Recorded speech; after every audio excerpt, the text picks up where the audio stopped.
সম্ভাবনামূলক লাইলাতুল কদরের রাত, কি বলেন? মুসলিম শরীফ এবং বুখারী শরীফ, বুখারী শরীফের 2021 নম্বর হাদিস এবং মুসলিম শরীফের 762 নম্বর হাদিস। লাইলাতুল কদর চেনার জন্য এই দুইটা হাদিসের সমন্বয়ে 7টা আলামত লক্ষ্য করা যায়। কয়টা? 7টা। মানে দুইটা হাদিসের সমন্বয়ে আরেকটি হাদিস এসে সহিহ ইবনুল খুজাইমা থেকে এসেছে 2190 নম্বর হাদিস। এই তিনটা হাদিসের সমন্বয়ে এই লাইলাতুল কদর চেনার আলামত। হযরতে আব্দুল্লাহ ইবনে আব্বাস রাদিয়াল্লাহু তাআলা তিনি একদিন বলছেন, গত যে রাত চলে গেল এই রাত্রি হলো লাইলাতুল কদরের রাত। সুবহানাল্লাহ। এবং সেই রাতটা তিনি উল্লেখ করেছেন 26শে দিবাগত এই 27 রাত। কথা বোঝেন নাই তো? উবাইদ ইবনে সামেত রাদিয়াল্লাহু তাআলা আরেকজন সাহাবী, তিনি বলছেন, তিনি বলার ক্ষেত্রে ইনশাআল্লাহ শব্দটা ব্যবহার করে নাই। তিনি বলছেন, আমি আমার 100% কনফিডেন্ট যে গত 27 রাত যে চলে গেল এই রাতই হলো লাইলাতুল কদরের রজনী রাত। সুবহানাল্লাহ বলেন। এই জন্য সম্মানিত ভাইরা, তাহলে এখন প্রশ্ন হতে পারে, তাহলে হুজুর লাইলাতুল কদরের রজনীতে এটাই হতে পারে না? কোরআন এবং হাদিসের পড়ে যতটুকু দেখলাম যে লাইলাতুল কদর এই সম্মানিত রাতটাকে আল্লাহ তাআলা গোপন রাখার গুরুত্বপূর্ণ কারণ হলো যে লাইলাতুল কদর শুধুমাত্র 87 রাত্রি হবে তা নয়, হতে পারে 25শে রজনীতেও হতে পারে। আল্লাহ দিতে পারে কিনা বলেন? আল্লাহ পারে। এই জন্যই তো রসুলকে এটা ভুলিয়ে দিয়েছেন। এই জন্য তবে সম্ভাবনা এই রাতটার প্রতি অতি গুরুত্ব দিয়েছেন। আল্লাহ পাক লাইলাতুল কদর আমাদের নসিব করুক, বলেন আমিন। সম্মানিত মুসল্লিয়ান ইকরাম, আলহামদুলিল্লাহ, আল্লাহ পাকের ইচ্ছায় রমজানুল মুবারকের আমরা এবছর কয়টা জুমা পাইলাম? 4টা। এই তো জুমা, আগামী জুমা আর রমজান থাকবে না। জুমাতুল বিদা সম্পর্কে এই রমজানুল মুবারকের শেষ জুমা যিনি আদায় করবেন, আল্লাহ তাআলা তার আমলনামায় 10টা জুমা আদায় করার নেকি আল্লাহ পাক দিয়ে দিবেন। এই জন্য এই জুমার একটি আলাদা বরকত আছে। রসুলের জামানায় জুমাতুল বিদার দিন সাহাবীরা আগে আগে প্রস্তুতি নিত। মানে জুমাতুল বিদার দিন পরিবারের লোকজন বুঝতো যে আজকে জুমাতুল বিদা, রমজানের শেষ জুমা, এটা পরিবারের লোকজন টের পেত। এজন্য আমাদেরও সেরকম প্রস্তুতি থাকা দরকার। তো নিশ্চয় আমরা যারা আগে আগে এসেছি আমরা প্রস্তুতি নিয়েই এসেছি, কি বলেন? ঠিক কিনা? যে আবার আগামী জুমা পাবো কি পাবো না, আজকের এই জুমা, আগামী রমজান আমাদের নসিবে হবে কিনা জানি না, এই জুমায় আমরা আজকে আগে আগে যাই। আল্লাহ পাক যারা এসেছেন আল্লাহ পাকের কাছে দোয়া করি, আল্লাহ পাক যেন আপনাদের সকলকে আল্লাহ তাআলা যেন কবুল আর মঞ্জুর করে নেন, বলেন আমিন। কিয়ামতের দিন আল্লাহ পাক যেন এই রমজানুল মুবারকের শেষ জুমায় গুরুত্বর সাথে আসার কারণে আল্লাহ তাআলা নাজাতের জরিয়া বানায় দেন, বলেন আমিন। সম্মানিত উপস্থিতি, কয়েকটা বিষয় আজকে কথা বলবো। তার মধ্যে আমরা গত রাত পাল করলাম সম্ভাবনামূলক লাইলাতুল কদরের রাত, কি বলেন? মুসলিম শরীফ এবং বুখারী শরীফ, বুখারী শরীফের 2021 নম্বর হাদিস এবং মুসলিম শরীফের 762 নম্বর হাদিস। লাইলাতুল কদর চেনার জন্য এই দুইটা হাদিসের সমন্বয়ে 7টা আলামত লক্ষ্য করা যায়। কয়টা? 7টা। মানে দুইটা হাদিসের সমন্বয়ে আরেকটি হাদিস এসে সহিহ ইবনুল খুজাইমা থেকে এসেছে 2190 নম্বর হাদিস। এই তিনটা হাদিসের সমন্বয়ে এই লাইলাতুল কদর চেনার আলামত। হযরতে আব্দুল্লাহ ইবনে আব্বাস রাদিয়াল্লাহু তাআলা তিনি একদিন বলছেন, গত যে রাত চলে গেল এই রাত্রি হলো লাইলাতুল কদরের রাত। সুবহানাল্লাহ। এবং সেই রাতটা তিনি উল্লেখ করেছেন 26শে দিবাগত এই 27 রাত। কথা বোঝেন নাই? তো উবাইদ ইবনে সামেত রাদিয়াল্লাহু তাআলা আরেকজন সাহাবী, তিনি বলছেন, তিনি বলার ক্ষেত্রে ইনশাল্লাহ শব্দটা ব্যবহার করে নাই। তিনি বলছেন, আমি আমার 100% কনফিডেন্স যে গত 27 রাত যে চলে গেল, এই রাতই হলো লাইলাতুল কদরের রজনীর রাত। সুবহানাল্লাহ বলেন। এই জন্য সম্মানিত ভাইরা, তাহলে এখন প্রশ্ন হতে পারে, তাহলে হুজুর লাইলাতুল কদরের রজনীতে এটাই হতে পারে না? কোরআন এবং হাদিসের পড়ে যতটুকু দেখলাম যে লাইলাতুল কদর এই সম্মানিত রাতটাকে আল্লাহ তাআলা গোপন রাখার গুরুত্বপূর্ণ কারণ হলো যে লাইলাতুল কদর শুধুমাত্র 87 রাত্রি হবে তা নয়, হতে পারে 25 রজনীতেও হতে পারে। আল্লাহ দিতে পারে কিনা বলেন? আল্লাহ পারে। এই জন্যই তো রসুলকে এটা ভুলিয়ে দিয়েছেন। এই জন্য তবে সম্ভাবনা এই রাতটার প্রতি অতি গুরুত্ব দিয়েছেন। আল্লাহ পাক লাইলাতুল কদর আমাদের নসিব করুক, বলেন আমিন। তাহলে আলামতের কথা বললাম কয়টা? 7টা। তার ভিতরে 1 নম্বর আলামত হলো যে এই রাতটা হবে গভীর অন্ধকার, মানে রাতটা হবে কি? গভীর অন্ধকার। তাহলে এই আলামত অনুসারে 29 বা 27 হওয়ার সম্ভাবনা বেশি। কি বলে, ঠিক কিনা কোন? কারণ 29 গত রাত্রেও চাঁদ মনে হয় দেখা যায় নাই, গেছে। আকাশে যদি চাঁদ থাকে তাহলে তো জ্যোৎস্না রাত এরকম গভীর আচ্ছন্ন হয় না। তাহলে 1 নম্বর আলামত হলো যে রাতটি হবে গভীর অন্ধকার আচ্ছন্ন রাত, রাতটা অন্ধকার হবে বেশি। 2 নম্বর হলো লাইলাতুল কদরের রজনী যেটা হবে, এই রাতটা হবে না শীত না গরম, না শীত না গরম।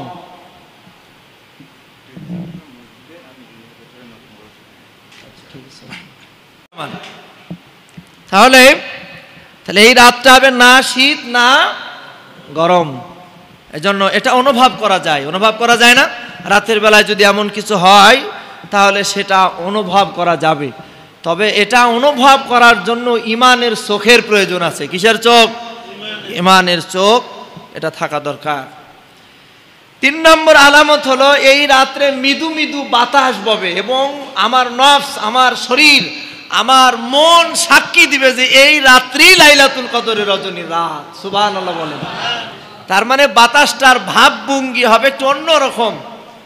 মানে দেখবেন আপনার ফ্যানটা যদি হাই ভোল্টেজে ঘরে কেমন লাগে, মৃদু হাওয়া যদি দেয় কেমন লাগে, নিঃশব্দভাবে যদি আপনার ফ্যানটা চলে কেমন লাগে, একটি আলাদা অনুভব আছে না নাই?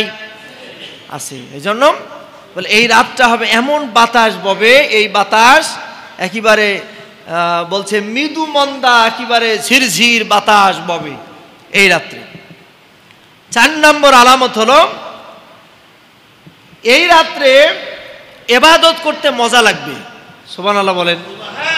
তাহলে ইবাদত করতে তো মজা তাদেরই লাগে যাদের অন্তরে ঈমান আছে। কি আছে? ঈমান আছে। ইবাদতের ভিতরে মজা লাগবে। হযরতে আবু হুরায়রা রাদিয়াল্লাহু তাআলা থেকে বর্ণিত হাদিস, আল্লাহর নবীজির কাছে একজন সাহাবী যে প্রশ্ন করতেছে, ইয়া রাসূলুল্লাহ, ইয়া হাবিবাল্লাহ, আমার বড় জানার ইচ্ছা হলো আমার যে ঈমান আছে আমি বুঝবো কিভাবে? আমার ঈমান যে আছে আমি এটা তো বুঝতে পারি না। নবীজি বললেন, শোনো, ঈমান যে তোমার আছে তার 1 নম্বর চেনার উপায় হলো যে আল্লাহ তাআলার কোনো একটি এরকম ভাবে উপদেশ, কোনো একটা বাণী, বলে কোনো একটা উপদেশ যদি তোমার কাছ থেকে ছেড়ে যায়, সেটা নামাজ হতে পারে, বলে এরকম ভাবে কোনো ইবাদত যদি তোমার কাছ থেকে ছেড়ে যায়, তোমার অন্তরের ভিতরে জ্বালা দিবে, যন্ত্রণা দিবে, আহারে এই কাজটা আমি করতে পারলাম না, অন্তরের ভিতরে জ্বালা দিবে।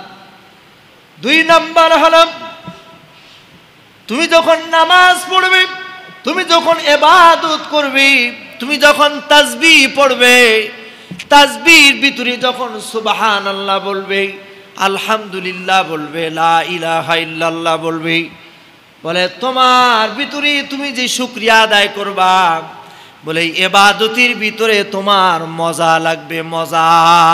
সুবহানাল্লাহ বলেন। সম্মানিত মুসল্লি ভাইরা, এক জামাতে নামাজ পড়ে বিভিন্ন মানুষ, অনেক মানুষ আছে হুজুর যখন কোরআনুল কারীমের তেলাওয়াত করে, সূরাতুল ফাতিহা তেলাওয়াত করে, অথবা কোরআনুল কারীমের কোনো আয়াত যখন তেলাওয়াত করে, মসজিদের ভিতরে বিভিন্ন রকমের মুসল্লি থাকে। এমন মুসল্লি আছে তেলাওয়াত শোনার পর যেন বিমোহিত হয়ে যায়, আবার এমন মুসল্লি আছে তেলাওয়াত যদি একটু বেশি হয়ে যায় বিরক্ত হয়ে যায়। নামাজ হুজুর তাড়াতাড়ি শেষ করে না কেন? কি বলেন, আছে না নাই? আছে। নামাজের ভিতরে মজা লাগবে, নামাজ যখন শেষ হয়ে যাবে তার বাইরের চেহারা আর নামাজ শেষ করার পর ইবাদতের চেহারা একরকম হবে না।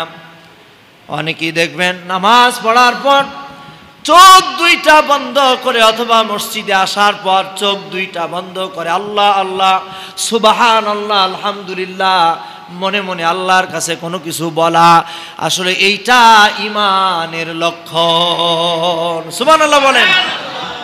কিন্তু মসজিদে আসার পর আবার কিছু মানুষ আছে মসজিদে আসার পর যারা বিনা কারণে গল্প গুজব করে, আল্লাহ পাক কিন্তু এই মানুষগুলিকে পছন্দ করে না। তবে আল্লাহ পাক আমাদের প্রতি দয়া কম না বেশি? আল্লাহ তাআলার এত দয়া, এত দয়া, যখন আজান হয়ে যায় আজানের পর থেকে কিয়ামত পর্যন্ত এই সময় যদি কোনো মানুষ যদি গল্প করে আর কোনো মানুষ যদি বিনা কারণে কথা বলে, এই মানুষগুলার প্রতি আল্লাহ পাক বড় অসন্তুষ্ট হয়ে যায়। আর এমনি সময় যখন গল্প করে মত বিনিময় করে আল্লাহ পাক আমাদেরকে এত ভালোবাসে, আল্লাহর ফেরেশতা ওই গুনাহ লেখে না। সুবহানাল্লাহ। আল্লাহ তাআলার ফেরেশতা ওই গুনাহ, এজন্য মসজিদে আসলে আজান হয়ে গেলে নবীজি বলেছেন আজান এবং ইকামতের মাঝখানে আল্লাহ তাআলার কাছে দোয়া কবুল হয়ে যায়। সুবহানাল্লাহ, জোরে বলেন। আল্লাহ তাআলার কাছে দোয়া কবুল হয়। এজন্য যখন আজান এবং ইকামত আজান হয়ে যায় মসজিদে কোনো গল্প করা যাবে না। একটু নিরিবিলি বসেন, একটু ধ্যান করেন, একটু মেডিটেশন করেন, আল্লাহর সাথে সম্পর্ক বাড়বে।